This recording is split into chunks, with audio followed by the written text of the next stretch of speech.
You're listening to 3 Days Through the Wood, a novel by Bear Mawasagi, as read by the author.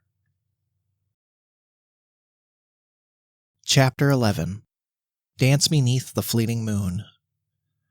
The sun rounded to the far side of the horizon, and the moon followed behind, risen high into the evening sky. Beneath it, a field of fireflies twinkled like starlight between the long stalks of grass and the cleared dance grounds. The feast was a filling affair for all involved, save for Pill, who in the end hadn't eaten anything at all. Perhaps that was for the best. He didn't quite feel it was his place to take the food of all of these strangers.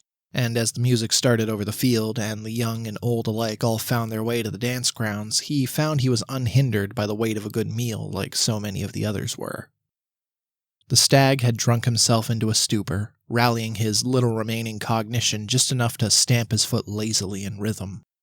The storm cloud complained of a bellyache, and watched from the sidelines as the others went to have their fun. And the scarecrow stayed content in his seat, enjoying the leftover feeling of his meal as he watched the night sky. They had all agreed to meet each other again come midnight at the ferry, so as to make the journey over the river together. Before that, however, came the dance. The din of conversation had slowly died and given rise to the self-satisfied moans and groans of full bellies.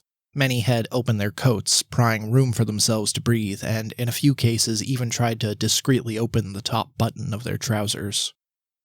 Chirp's stomach moaned with the desperate force of a gate-laid siege by an army, but he marshaled his feet into a rallying defense and trudged off toward the dance ground with single-minded determination. Pill thought it best to follow and look after him. "How's everyone doing tonight? Are you all enjoying yourselves?" A stick-thin man with a moon for a face was yelling. He stood at the center stage, central in the clearing between the tables and tents. The crowd all cheered, or at least managed to clap politely. Those with vigor still remaining started to form in circles around him, watching eagerly. "Now I know that was a mighty good meal, and we're all feeling pretty heavy on our feet right now," he continued, patting his concave stomach. "But there's still festivities yet before we close out the night. Ladies and gentlemen, distinguished guests and visitors from all across the forest and the river beyond, I am most pleased to welcome you to our annual Harvest Dance." The standing crowd cheered as 7 men at a drum began to beat at a wild pace. Heavy strings started strumming along as well, their buzz cutting through the air like, in Pill's bizarre approximation, beefy nighttime mosquitoes. Others carrying tubas and saxophones and other brass instruments Pill couldn't name were walking on stage as well, setting in place but not yet playing. The drummers sang a high-pitched, piercing wail that wasn't unpleasant to the ear but was quite unfamiliar to Pill. He couldn't make out the words they were saying, or even tell if they were actually singing words at all, but the meaning he gathered from their tone was one of loss. Not in a dreary, morose sort of way, but in the anguished kind of wail that follows the loss of someone you love dearly, spiced with the excitement and joy of life that is only truly appreciated in the days following such a passing. It was an upbeat song with a heavy theme, and it lifted the feet of all those in attendance. The stage was set with so many instruments that there was almost no room left for anyone to stand. Carved wooden things with fancy names like violin and cello stood proudly, even though most around here probably knew them simply as the fiddle. A guitar player strummed quietly, tuning himself while the others continued piecing their instruments together, waiting for their turn to join in the reverie. In the time it took for Pill to wonder about all of that, Chirp had already gone to join the other children, running in wild circles and kicking up clouds of dirt as they went, looking more and more like a wild dust storm than a dance group, but their enthusiasm was infectious regardless, as was their lack of shame or any semblance of self-conscious feeling. Pure excitement was sparking in the air around them like a flame, and it lit inside the hearts of the others watching quickly. Shoulders started to sway, and shifting feet gave way to slowly wilder movements as the crowd started to wave their arms, wave their hands, wave their bodies, and then they were running about, leaping and throwing themselves fully into the fray. Beneath their masks, Pill knew that they were simply people the same as him, but in the shadow of the moon and stars it looked as if the entire forest had followed him out into the plains, and all the creatures of the wood joined together, dropping their roles and pretenses just for a moment in unified celebration of life under clear view of the moon. Pill stayed at the edge of the field, hidden by the tall grass. In the skies to the north, cold winds were blowing. He bundled up in his fleece, clutching the checkered fabric close. His feet stomped in rhythm with the song involuntarily. He hadn't even realized he was doing it, and looked around quickly to see if someone had been watching. He felt out of place here. Near everyone here was throwing their whole being into the dance now, and surely it would look stranger to be one of the few not dancing, but it wasn't something he could bring himself to do easily. It didn't come naturally to him, he thought, at least not in the way it seemed to for everyone else. When the first song finally subsided, another immediately began. The second song was faster, brimming with an eclectic beat. The older folk who had tired themselves out so excitedly during the first song limped back to mingle at their tables, content with the effort expended. Benches were being brought and lined up as well around the dance grounds, so that the dirt field was soon ringed by seats of onlookers. Pill thought of maybe grabbing a seat himself, but a few others quickly sat down where he was looking, chatting amongst themselves, and it made him feel even more out of place. They were laughing, and although he told himself that they were just having fun, he couldn't help but worry that somehow they were laughing at him. He continued to watch from the edge of the grass as a strapping young man with a goat's face took a young woman by the waist and threw her high into the air before catching and spinning her about. It was incredible to see in a disheartening way. It was exactly the sort of thing Pill told himself he could never do. His arms were stick-thin and trembling from the cold. His fingers were stiff in fear, like he was trying to crack through a coat of bark just to move them. He stepped back further into the grass. Children flowed over the field like a river until they drained at the feet of the goat man and his partner, each begging to be thrown and caught and spun around through the air in the way they had just seen. Happily, or at least gallantly, the goat man obliged them all. Pill caught a glimpse of Chirp as he soared giddily through the air from the goat man's toss. Couldn't they feel the eyes of judgment drawing down on them? Pill couldn't understand how the goat man didn't notice the gaze of the crowd boring into him. Or was it simply that he was so astonishing, so effortlessly perfect at everything he did, that he was somehow beyond the judgment of those around him? Pill wondered about all of this in tune with the music again, stomping his foot in a frustrated but rhythmic sort of way. There were others hanging back from the dance grounds as well, he noticed. One couple that was both quite a bit taller and quite a bit older, judging at least from their selection of garb and mask, were spinning in slow, private circles out beyond the grass. They shifted between two forms in one, perfect mirrors complementing one another as they dipped each other and rose high again, bathed in the milk light of the moon as the height of the dark clock tower behind them signaled the evening's progression. Others among the crowd, less coordinated but still unreasonably confident in their abilities, made space for themselves as well on the dance ground. Some traveled in protective flocks now, their interlocking mixture of arms and kicking legs so visually tangled that the diffusion of responsibility made it impossible to assign blame for their terrible, terrible dancing. Pill felt like a lion must while watching a herd of zebra, confused by their herd movements and colors. He didn't, however, feel an ounce of the lion's courage. It was easier for a lion to have courage than it was for Pill, he thought. It was easy to be brave when you were the biggest, baddest creature in the land. Pill wasn't big or brave or strong, but he was starting to wonder if he was bad. As the crowds continued to dance in the fields, Pill continued to linger on the outskirts of the grassland, wondering what exactly about himself he was on the run from. He wasn't sure how to look at the truth without risking catching it in the eye. Come to think of it, Pill couldn't even say for certain what he looked like. He had yet to see himself in a proper mirror, and his reflection in the river had been too distorted. A scared young boy, he thought, thin and weak and entirely too small. That was his assessment of himself. If he were taller, he thought, maybe he might be more confident, better on the dance grounds, better able to look at himself. He wasn't handsome, but at least his mask kept that hidden.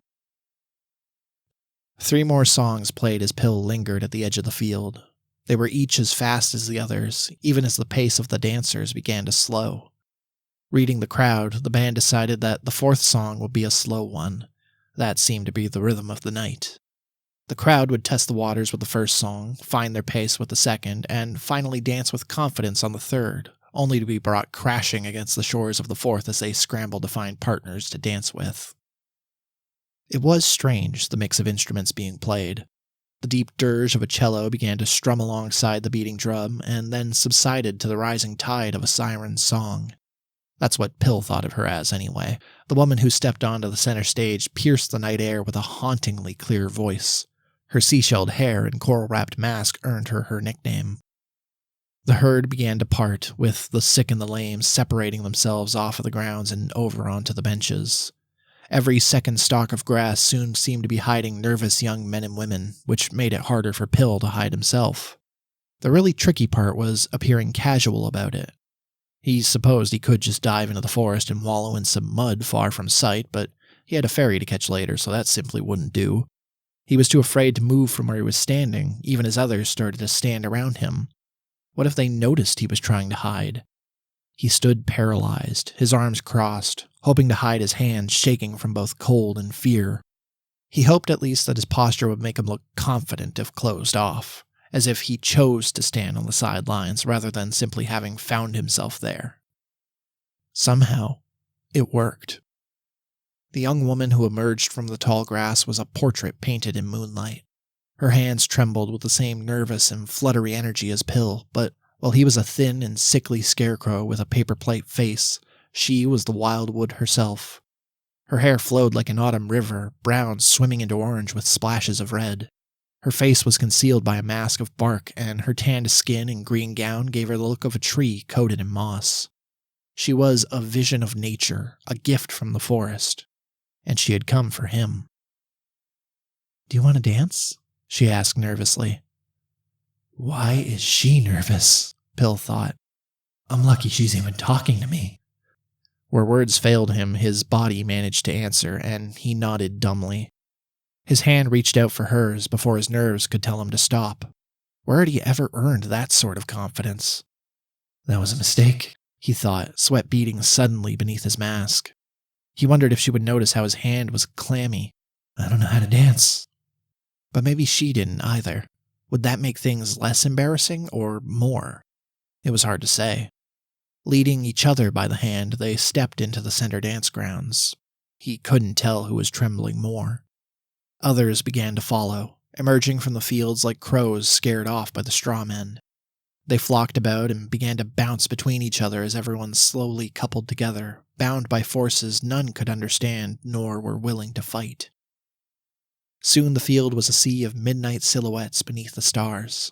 Not knowing what else to do, Pill led the willow by the hand and placed his other at her side. That must have been the right thing to do, because she was smiling, her lips curling just below the edge of her mask in a sly and nervous grin. Pill smiled back. But where's Chirp? He caught sight of the fox-faced boy lingering amongst the crowd of children, sitting on the benches as they laughed at the very idea of dancing with a partner. The sight put him at ease and inflamed him both at once. If the boy was missing or in trouble, Pill could have excused himself right then and there blamelessly. The subsequent failure of the evening wouldn't have been his fault. But Chirp was just over there, safe and with the other children, and so the success of the dance now was on Pill. The willow laughed. Was she laughing at him? No, she sounded nervous. Pill laughed as well, wondering if it sounded unnatural. Have you ever done this before? She asked. Pill was grateful for the paper plate face hiding his blush. No, he admitted. I don't think so. I think you'd know if you had, said the willow coyly. That's okay. I've never done this either.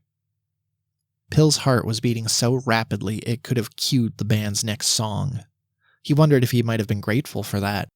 Instead, laughing genuinely this time, he gripped his hand around the willow's waist like he had seen the others doing, trying not to show his surprise at just how soft she felt through the rough-spun gown.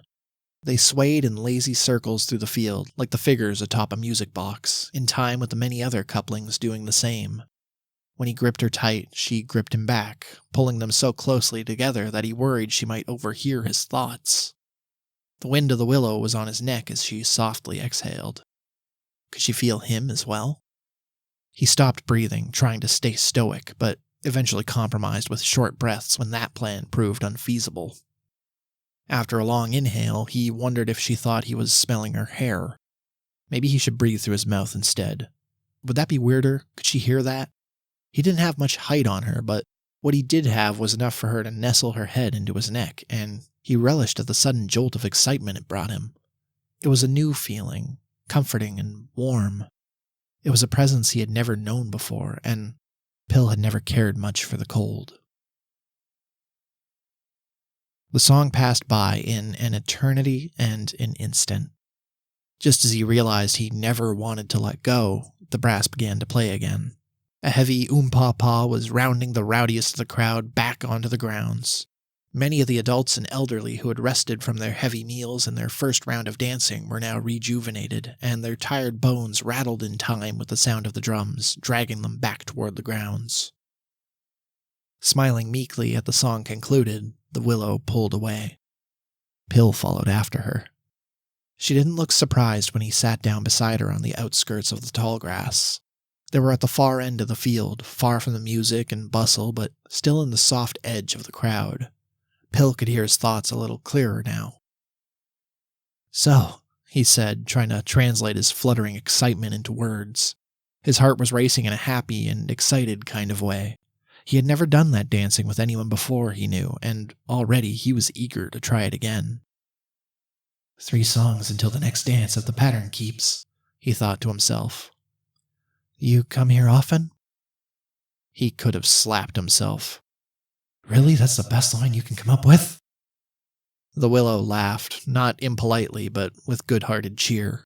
Her smile was a light in the darkness, and Pill found himself laughing with her. "No, about once a year is all." She gestured to the festival grounds. "How about you? Been around this way before?" "First time," said Pill, "but it definitely won't be my last." "That's better," he thought.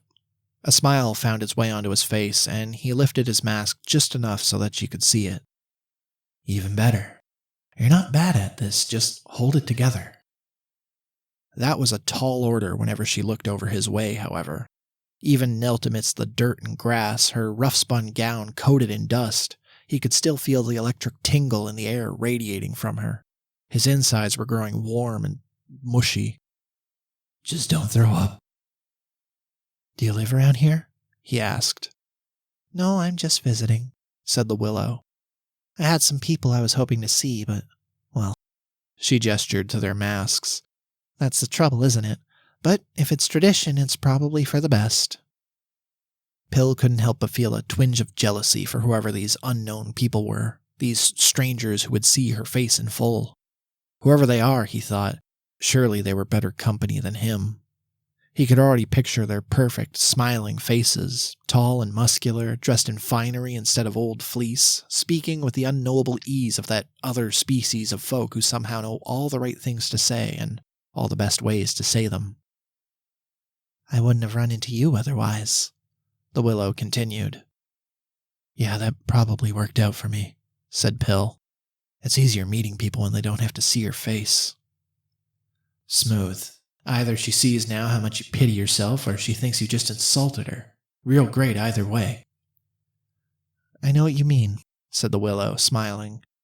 He wondered how that could ever be true. "It's easier to put yourself out there when you can just take off. You take off the mask and suddenly you're just anybody. There's no stakes out here, no danger or consequences. You can be anybody you want to be when no one's looking right at you." Pill nodded along with that. "I'd still recognize you, though," he said. "Was that creepy? Don't be a creep." "Because of your hair," he added hastily. "It's really distinctive." "Thank you," said the willow, tucking the long strands behind her shoulder. "But a hat or a hood, a little change in style, and who am I, really? Hopefully more than just hair." "I didn't mean anything by it," said Pill. "Great, you blew it, idiot. Go find Chirp and wait for the ferry with the rest of the kids, because that's where you belong. You're done here." "I guess I don't know what I meant, really." "No, it's fine," said the willow gently. "You really haven't done this before, have you?" she added, laughing. "Like, at all." After a moment, Pill started to laugh with her. "Nope," said Pill through his wheezes. Just like that, the tension melted from him completely. "At least if I blow it here, I can just take off the mask and disappear." That sent the both of them into hysterics. They must have looked like madmen cackling together at the edge of the field, but this time Pill didn't care. Let them watch. He could feel his face getting flush, and he pulled down his hood, letting the cool night air run over him. "I'd still recognize you," the willow said. She ran a hand over his head, and his skin went electric at the touch. "Because of your hair, I mean." Pill ran a hand over his short tufts of crabgrass scalp, fingers brushing over hers. "Guess I can't really cut it down anymore, huh? No quick change of style for me," he said. Their hands continued to run over one another long after they finished laughing, dancing a dance of their own as they sat in the dirt and grass, listening together to the distant music. Somehow, he wasn't quite sure how or when, their hands intertwined. "Shall we keep dancing?" the willow asked after a time. Pill wasn't sure how many songs had passed. He was too lost in the feel of her fingers, his thumb running slow circles around her palm. "I don't really know how," said Pill. "You might have caught on to that. I'll try, just be warned." "I'm not so great at it either," said the willow. "I'll do my best not to kick you, though." "Don't worry about it. I'm sure I'll be kicking myself before the night is out." This time, he meant the self-pity to be charming. Pill stood and offered her his other hand. "Shall we?" No one noticed as the two came back from the tall grass to slide between all the other dancers, walking in two-step to the new beat being led by the drummers. The children recognized their call to action and formed a herd, stomping together again and calling in the dust storm dance. Lost for what to do, Pill started with his first instinct and only dance move, which was to stomp his own foot in the dirt along with them. Feeling emboldened, he switched feet, even deciding to stomp them both at once a few times in an awkward jump. His arms dangled awkwardly, waving in loose maneuvers like branches caught in a breeze. "Here," said the willow, leading him by the hand. She swung their arms together. "Maybe like this? And with a sort of—" She backed off suddenly and spun in a large circle, her arms wide and rising to a point. Pill tried to mimic her movements, spinning and pointing his arms high, but while she was like a delicate ballerina, he felt like a painter trying to reach the last spot on the ceiling. When he stopped spinning, he was facing the wrong way. She spun him back round by the shoulder. "Like I said," he said, shrugging. "First time." "There's a first time for everything," said the willow. "I'm glad I could share yours." They took their hands together and started to swing again. "I have to ask," said Pill, throwing himself into the awkward dance. "Why me? There were plenty of people you could have asked to dance with, and I'm sure at least some of them would have known what they were doing better than me." "But I didn't want them," said the willow. "I wanted you." She touched a finger to the nose of his mask. "Simple as that." "Simple as that, huh?" he asked. "Well, that and I like your hair." She smiled. They both laughed again. Laughter came easily with the willow. It didn't really matter why she picked him, he thought, and it didn't matter if this was their first dance or their last, or if they would ever even see each other again when the night was done. One night could be enough. The crowd was gathering around them, alive with life and laughter and joy, and for maybe the first brief moment in his life, Pill felt untouchable. Everyone here had submersed themselves into family and friends and good times, and the worries of tomorrow were just that, worries for another day. "Okay, let me try something," said Pill. He backed away from the willow suddenly, and she watched, intrigued, as he tried to copy a lively two-step he had seen performed by a far more skilled dancer. It quickly ended with his legs in a pretzel, and prophecy came to pass that Pill indeed kicked himself. Somehow miscounting his third left foot, he went sprawling into the dirt. A small saving grace allowed him to catch himself, however, and he lurched forward, rising again to face with the willow.